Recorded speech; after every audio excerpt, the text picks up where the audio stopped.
My first question, very sophisticated one. How are you today? Yeah, I'm good. Thank you very much. Yeah, I landed in Moscow, and I think I took maybe one of the most expensive taxi rides here that I've ever had Was in my that life. you, right? Well, I think a few of us sounds like. How much did you pay for the taxi? I don't know. I think it was 10,000 rubles. Yeah, there we go. Thank you. It's yeah, like $200. $200, Yeah, 150. something like that. Yeah. Well, Fine. Voodoo is a very successful studio. You can afford those taxi rides. It's true, but it always makes sense to optimize where possible, right? And this is one of those things where it's a shame, lesson learned. Next time we're going to do it better. Yeah, but you probably travel a lot for work, for vacations. Does it happen? Situations like that, do they happen a lot to you, or it's just? Not so much. I mean, I've done quite a lot of countries this year. I think for me, the first one this year was Montenegro, which was super exciting. We went with the whole company and did a kind of a trip there and spend a few days kind of on the beach and doing some seminar talks and stuff like that. So, that was really fun, to see something very different for me. But, in general, you kind of, as I'm sure you're aware, you get used to it, the traveling, right?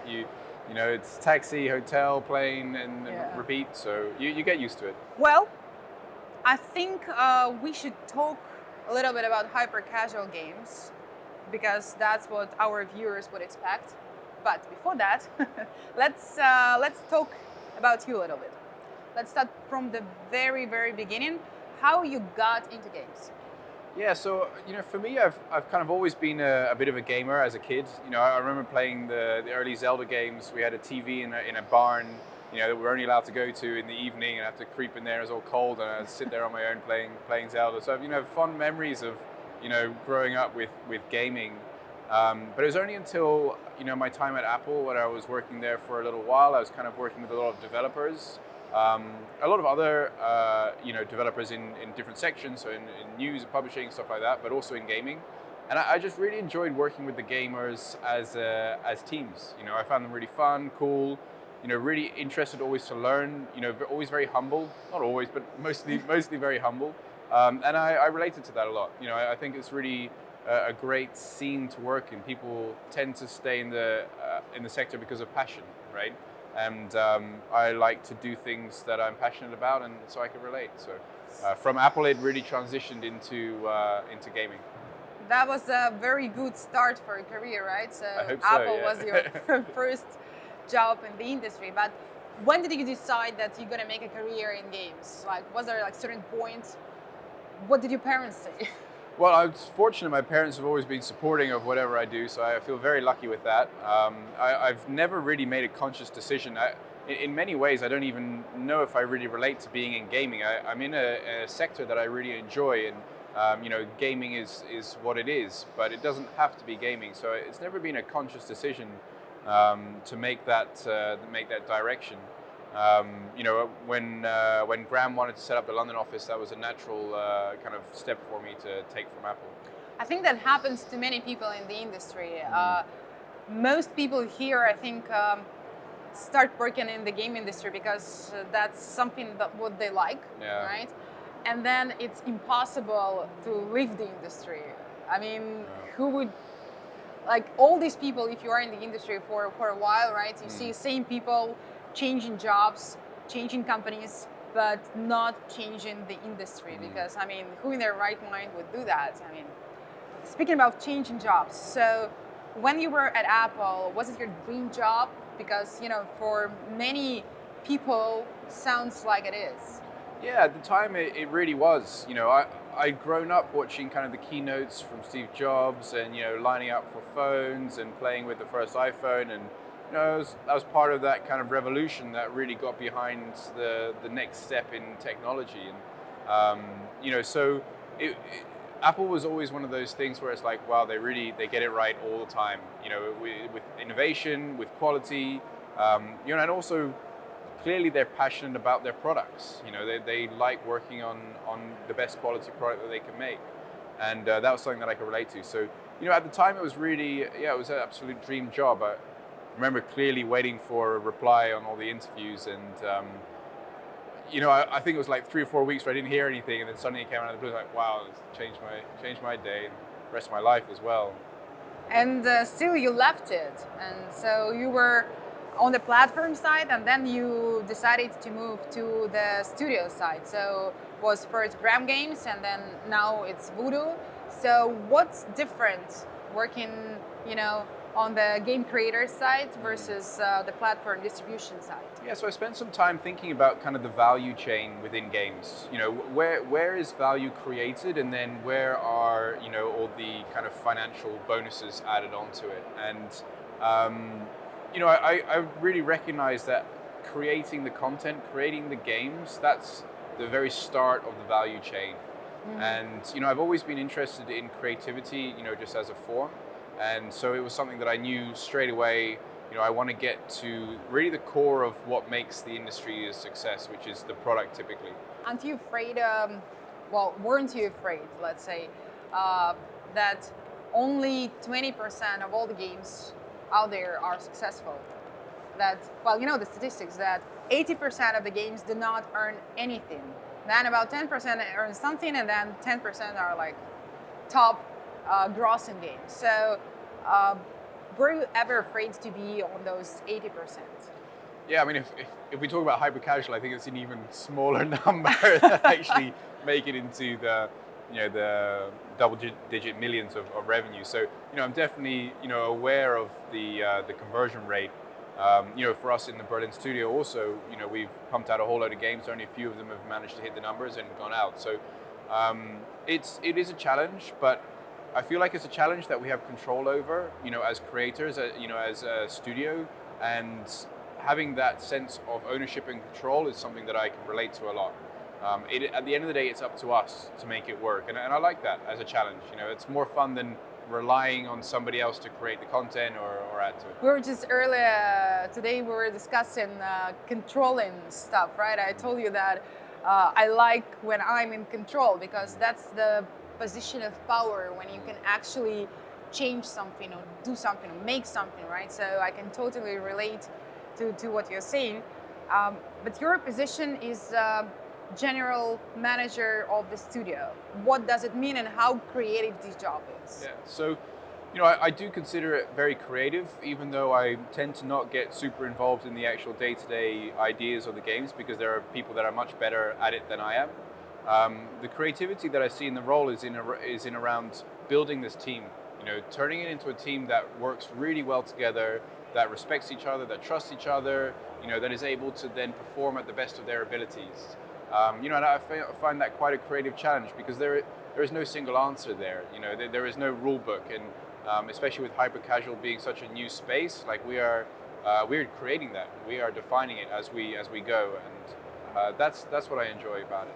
Do you have an example on the top of your head, an example of what you do to keep all these people together, like something maybe unusual? I don't know, like every game studio offers food, fruit, gym, whatever. Do you have something unique? Yeah, so it's difficult to say unique, because I think you can find these things everywhere. We do try and have the best environment possible. So obviously we offer food and gym and all the kind of standard things that you might expect. I think something that we do, which is really fun for the guys, is we go to the south of France for a week or two and rent a villa with a swimming pool and a chef and everything, and sit there for a week or two and make games. Do you make videos while you're out there? I may have made a few videos while we're out there.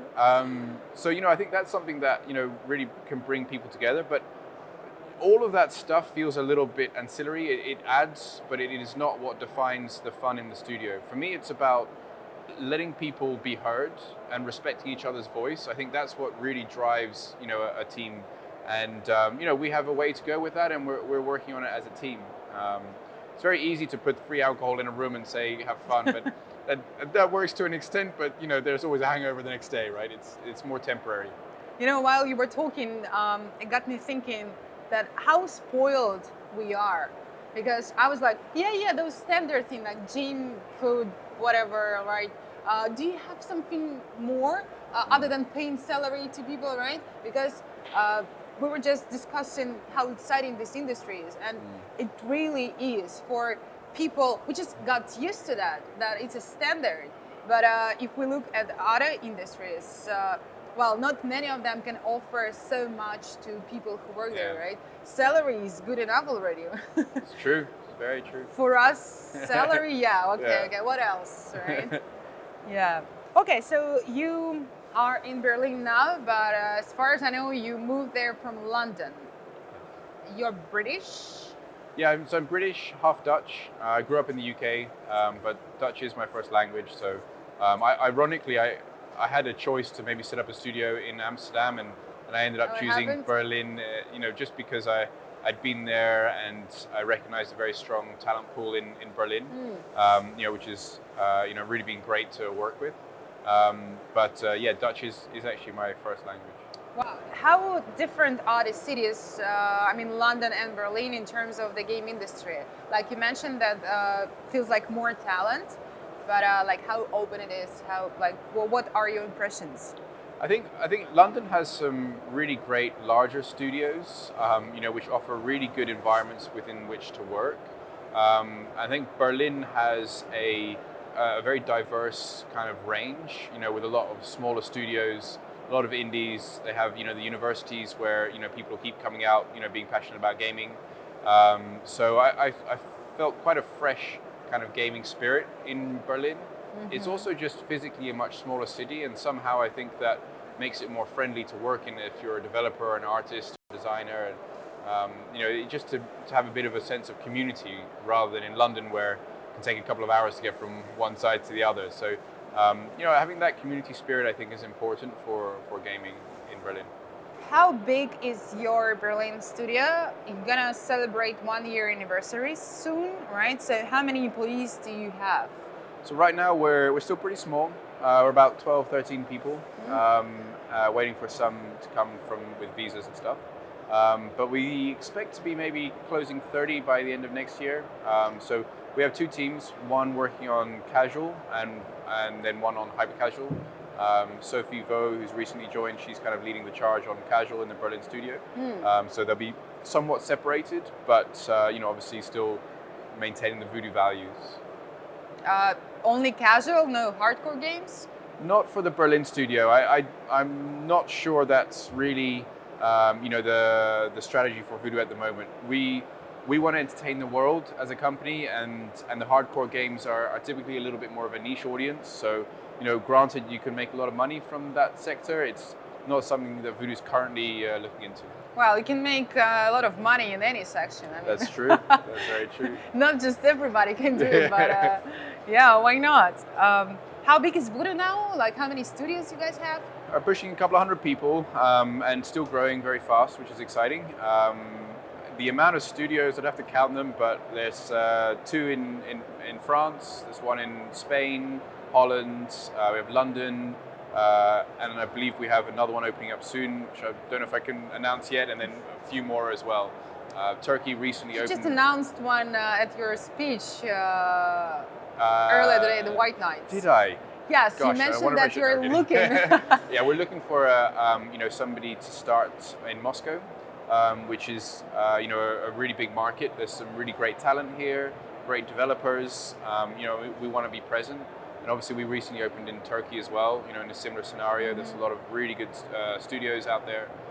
So we're looking for the best teams, high quality talent, people to work with us either in publishing or to come and join us full time. Are you going to hire someone and then hire people one by one, or you're also considering like already working teams that you might? So we're considering quite a few different things. So there have been cases where we've acquired a small team and brought them on board, which is exciting. And then there have been other cases, like with myself, where I was hired to then go and set up the studio in Berlin. So different strategies. It's about talent. It's about the right people. How can we find the right people we want to work with? Why Moscow? Why not St. Petersburg? It's a very good question. I think Moscow is a good talent pool. I'm not sure myself. I'm not sure. Well, I'm from St. Petersburg. You prefer St. Petersburg? Exactly. I've been there. It's really pretty. Yes. It's a lovely place. I can imagine to set up a studio. Yes. You should consider it maybe. I will find a person for you, right? Okay, deal. Let's do it. Yes. What we can see now in the industry is that more and more companies are moving from publishing to in-house development. And with Voodoo is something similar happened. So Voodoo started off as a publishing house, and now, as far as I understand, you guys have more studios of your own that make games. Or Yeah, so publishing is still a really strong section within Voodoo. We have some amazing publishing managers that deal with many thousands of studios, on a daily basis. So, we will continue that, as a strategy. I think part of the internal production team strategy is to really focus on talent. Securing the best talent in the industry to work with Voodoo on games that will push the needle, that will drive, large amounts of revenue, that will really take the next step in hyper-casual as a sector. when you create games in-house, how long does it take to go from a prototype to the launch? That's a great question, actually. It's something that we think about a lot. Sometimes a game can be 2 or 3 days. Two or 3 days. I have an idea, I'm going to get an MVP, put it on the store, numbers are good, it goes out. It can be that quick. But that can be an exception usually. When we started, we wanted to kind of time box ourselves a little bit, 1 to 2 weeks, something like that, to get an idea out. And now we take a bit more of a progressive view where we try to develop a game over time so that it becomes a really big hit. So, an idea could start and turn into a game from an MVP in a few days, and then we can just hold on to it for a while and work on it and think on it, and then maybe a month later come back and finish it. Production time itself is typically not long. You could probably call that a week or 2 weeks. But the evolution of that idea can be quite a longer process. Evolution for the ideas that look pretty simple. Yeah, you'd say that, but if you take a game like Aqua Park, it didn't have the flying mechanic at the start. So it was being tested, and it was, going down a park, and it was kind of fun. And, they were trying to figure out new ways to make it really more interesting and differentiate it a little bit from other games that were kind of runner-based. And then they put the flying in. So that small step, which was actually a really big one, you wouldn't always think about it, that's the evolution of the product, right? And that can be a game changer. If we compare it to Slippery Slides, which didn't have that in, I think Slippery Slides hasn't done so many downloads according to App Annie.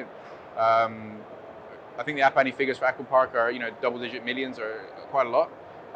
So that, I think it's really down to that evolution of the product, just allowing for something new to come in and take it to the next level. Okay. How many people are usually involved into making the idea work into prototype? Yeah, production is usually 2 to 3 people, very small teams that really have ownership of what they're doing. But it's always an artist, right? It's not always an artist, no. Tell me secret. We can get a lot of art from various different stores and stuff like that. If you think about Flappy Dunk, for example, it's got wings from the asset store. It didn't take much of an artist to kind of implement that.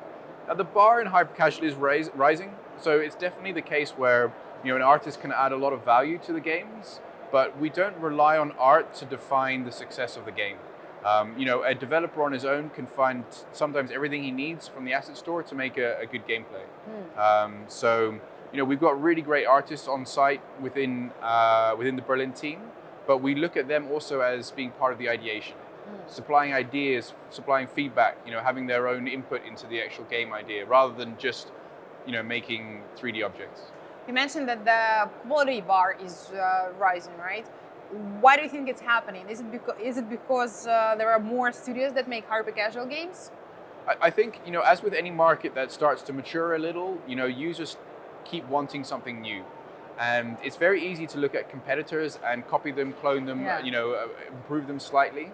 But I think the way we look at it is users really want to have something that shocks them, that is brand new, that they've not seen before. And that's what we try to aim for, is that kind of, that sensation of, wow, I never even thought this was possible, but it's fun. That's the sensation that we're going after. What do you think about the competition? Are you happy that the competition is becoming a thing, that more and more hyper-casual studios appear out there? Or you'd prefer to be the only one? I think it's great that more and more people are getting involved in hyper-casual. It's good for us because it means there's more talent, there's more people thinking about the space, trying to solve problems, and innovating. And I think that's always a really good thing. In the Berlin studio in particular, we don't look at the competition that much because we don't want to allow it to drive our ideation.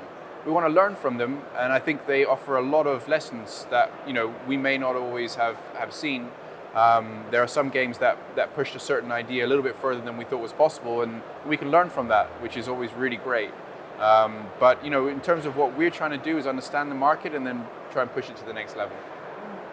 Okay, so going back to the process of creative. So you got an idea, you made a prototype, you soft launched it, right? And probably looked at the metrics. Let's say they are good. We're not going to disclose any numbers, but let's say metrics are good. How long does it take to go from a prototype to like a game that is launched? It really all depends on those metrics, actually. And without naming any specific ones, because there is no specific. It's about the relationship between the day 1, the day 7, the engagement time, the CPI. Where do all those numbers fit in?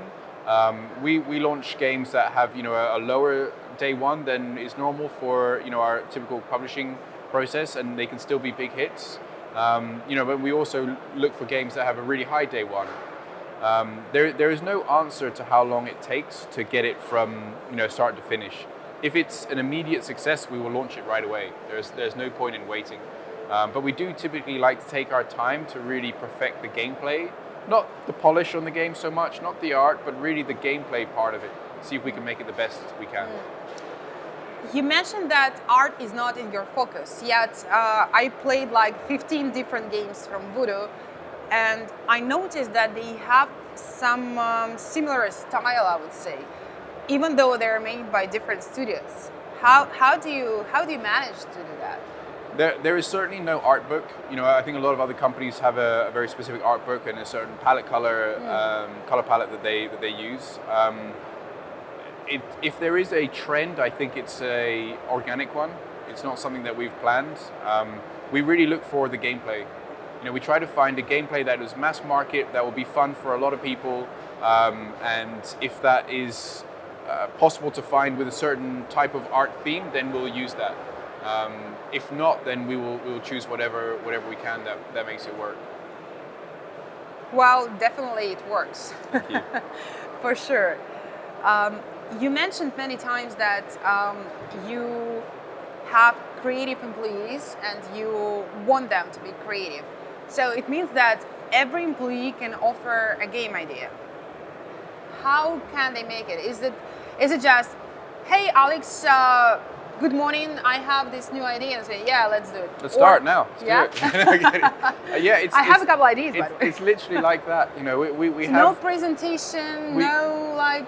Yeah, we try to reduce presentations as much as possible. We try to have really organic discussions about ideas. Within the Berlin team, we are constantly, every day, especially at lunchtime, we're talking about an idea and trying to see if there's something that we can do there. And everybody in the company can pitch in.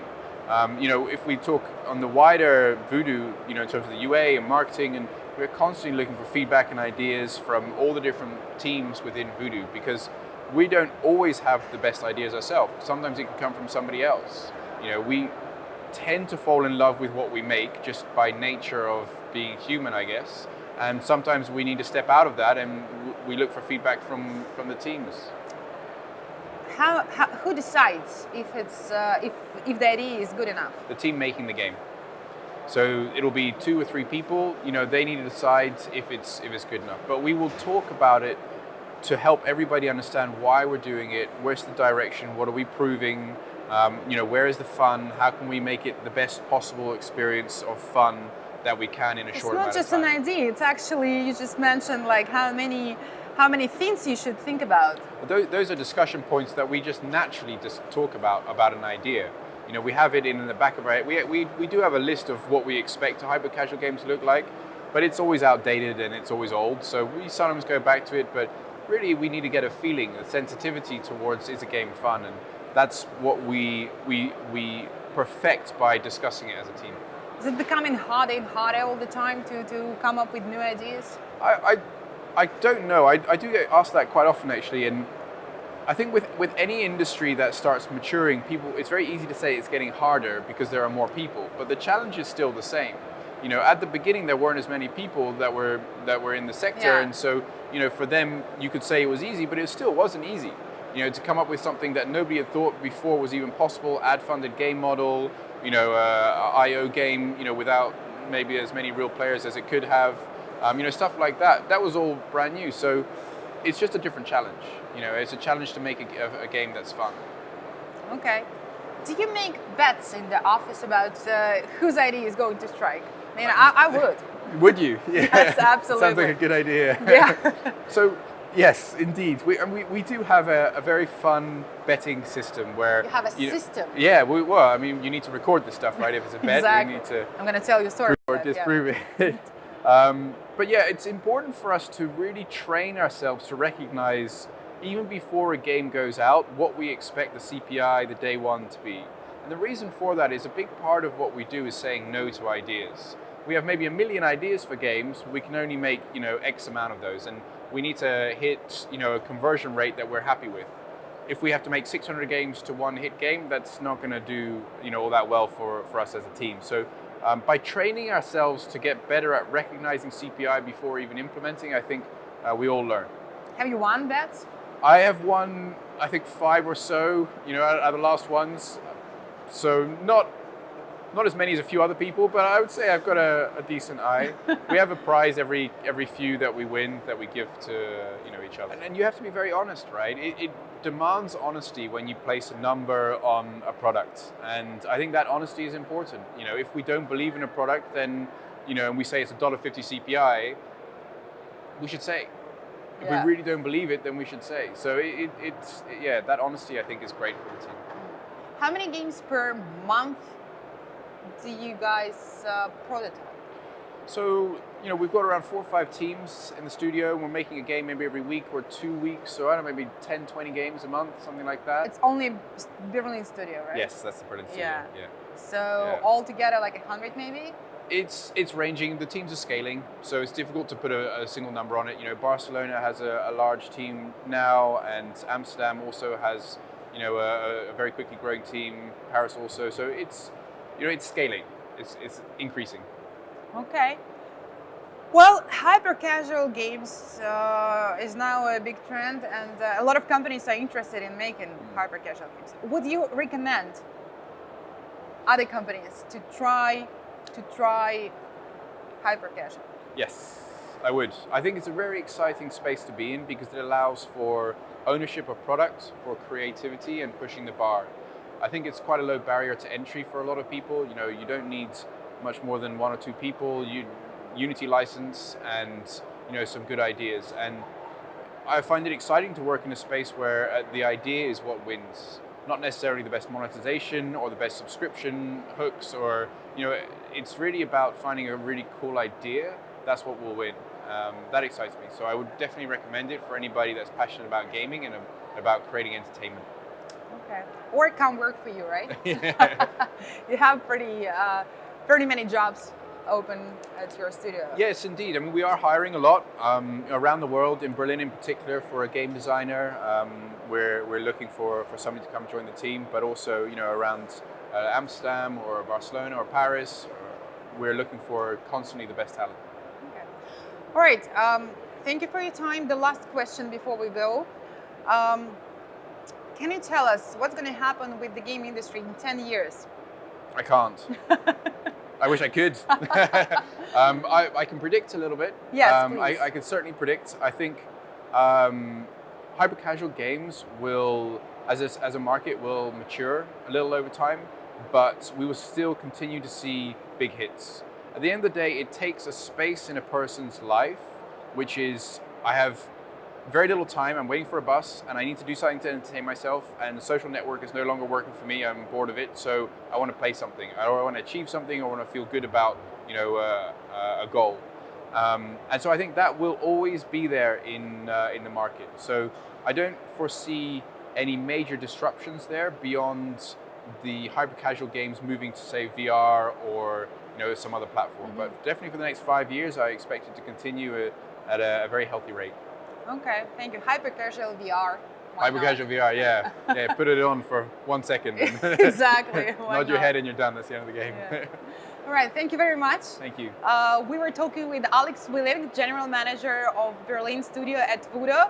I'm Julia Lebedeva, and you are watching GameWorldObserver.com. Thank you.